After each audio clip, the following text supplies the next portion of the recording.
چین کی جانب سے 100 نئے میزائلوں کی تیاری پر امریکہ کا اظہار تشویش، بیجنگ سے جوہری قوت میں کمی کا مطالبہ کر دیا۔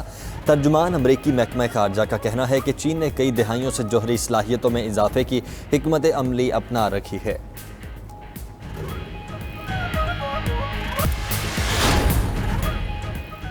ایران اور عالمی طاقتوں کے درمیان تناؤ میں پھر اضافہ، تہران نے مرکزی پلانٹ پر عالمی جوہری توانائی ادارے کی رسائی بند کر دی۔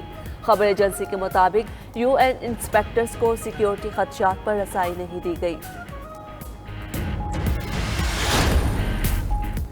سابق امریکی صدر ڈونلڈ ٹرمپ کی کمپنی پر ٹیکس فراڈ کے الزامات ثابت نہ ہو سکے۔ عدالت کا کہنا تھا کہ کمپنی پر کسی قسم کا کوئی جرم ثابت نہیں ہوا۔ ٹرمپ کی کمپنی اور چیف فائنینشل آفیسر پر 2005 میں ٹیکس فراڈ کا الزام لگایا گیا تھا۔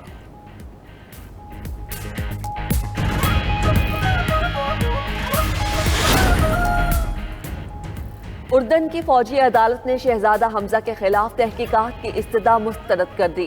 سابق ولی عہد کو چند ہفتے قبل شاہی نظام میں عدم استحکام کی سازش پر نظر بند کیا گیا تھا۔ شہزادہ حمزہ نے الزامات کی تردید اور بادشاہ سے وفاداری کا حلف لے کر اپنے خلاف کارروائی ختم کرائی تھی۔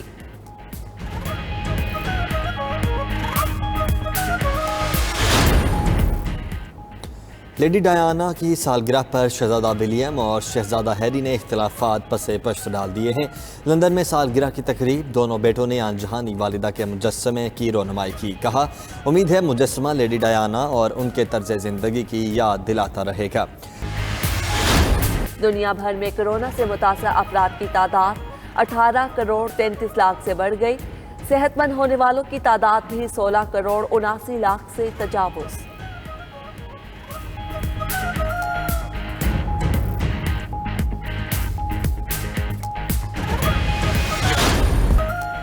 شدید گرمی میں بجلی کی بندش، شہریوں کے لیے کڑی آزمائش۔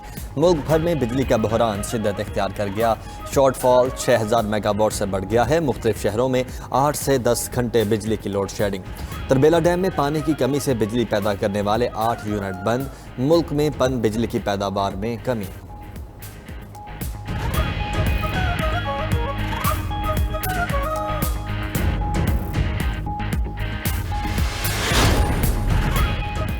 بجلی کی پیداوار 21,000 میگا واٹ، ترسیلی نظام میں خرابی ہے۔ چیئرمین بابڈا lieutenant general retired Muzammil Hussain کی نائٹ ایڈیشن میں گفتگو، بولے ریکوریز کم ہوتی ہیں، سسٹم میں موجود شارٹ فالز کو بہتر کرنے کی ضرورت ہے۔ ڈیموں میں پانی کی کمی کی وجہ سے پن بجلی کی پیداوار کم ہوئی۔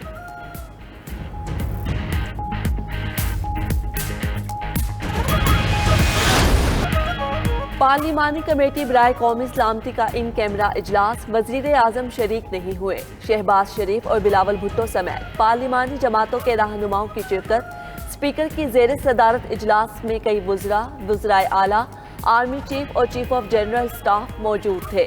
DGISI نے خارجہ امور، داخلی سلامتی، کشمیر اور افغانستان کی صورتحال پر بریفنگ دی۔ سوال و جواب کا سیشن بھی ہوا۔ سیاسی قیادت کا بریفنگ پر اطمینان۔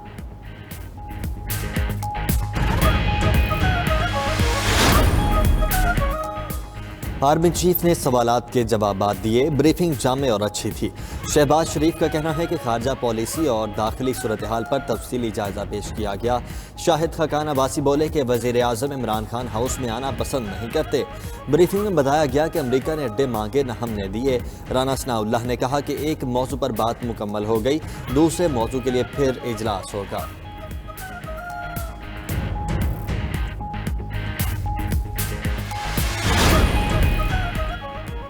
قومی سلامتی کے معاملے پر اپوزیشن اور حکومت یکجا ہیں۔ شیخ رشید کا کہنا ہے، تمام جماعتوں نے جو تجاویز دی ہیں وہ ملک کے لیے دی ہیں۔ سب نے کہا ملک کی سلامتی کے لیے پاک فوج کے ساتھ کھڑے ہیں۔ وزیر خارجہ شاہ محمود نے کہا، قومی سلامتی کے امور پر قومی اتفاق رائے ہونا چاہیے۔ پاکستان کا مفاد مقدم ہے، اسی کو سامنے رکھیں گے۔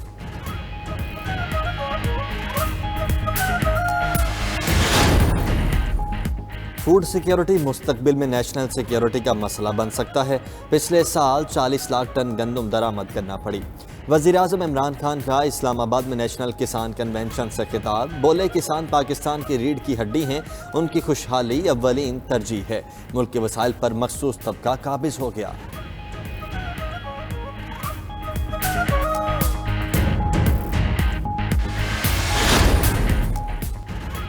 الیکشن کمیشن کا وزیر اعلیٰ عثمان بزدار کو اثاثوں میں تضاد پر نوٹس۔ ذرائع کے مطابق عثمان بزدار نے الیکشن کمیشن میں مطلوبہ دستاویزات جمع کرا دیں۔ عثمان بزدار کو وراثتی اثاثوں میں تضاد پر نوٹس بھیجا گیا تھا۔ ادھر فردوس عاشق اوان کہتی ہیں کہ عثمان بزدار کے اثاثوں کے گوشواروں میں کوئی تضاد نہیں ہے۔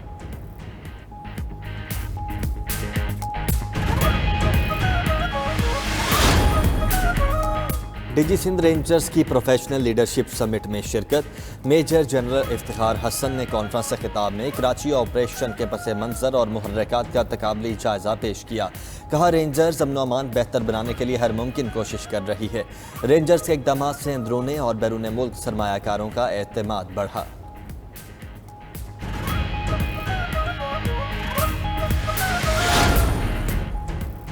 پاکستان نے اسرائیل سے تعلقات کے قیام کی خبریں مسترد کر دیں۔ وزارت خارجہ کے ترجمان کا کہنا ہے پاکستان یوکرین کی میزبانی میں سی بریز بحری مشق کا حصہ ہے۔ پاکستان اور اسرائیل کے ایک پلیٹ فارم پر ہونے کا مطلب تعلقات کا قیام نہیں۔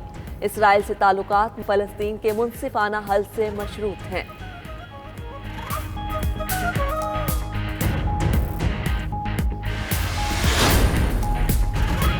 پی سی بی کا نئے مالی سال کے لیے 8 ارب روپے سے زائد کا بجٹ منظور، رقم home, international cricket, P S L اور دیگر انتظامی امور پر خرچ کی جائے گی۔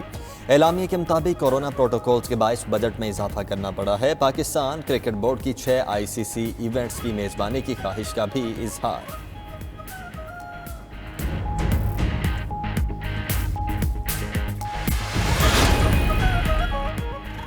کرسٹیانو رونالڈو انسٹاگرام کے ذریعے سب سے زیادہ کمانے والی شخصیت۔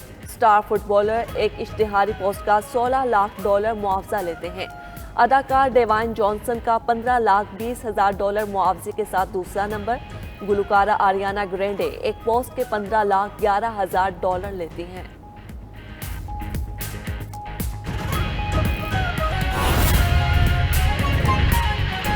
خیبر پختونخوا میں سرکاری محکموں کو سادگی اختیار کرنے سے متعلق ہدایات جاری کر دی گئی ہیں۔ سرکاری محکموں میں نئی گاڑیوں کی خریداری کمیٹی کی منظوری سے مشروط کر دی گئی ہے۔ سرکار کے پیسوں پر بیرون ملک علاج پر بھی پابندی عائد کر دی گئی ہے۔ رپورٹ کر رہے ہیں تیمور خان۔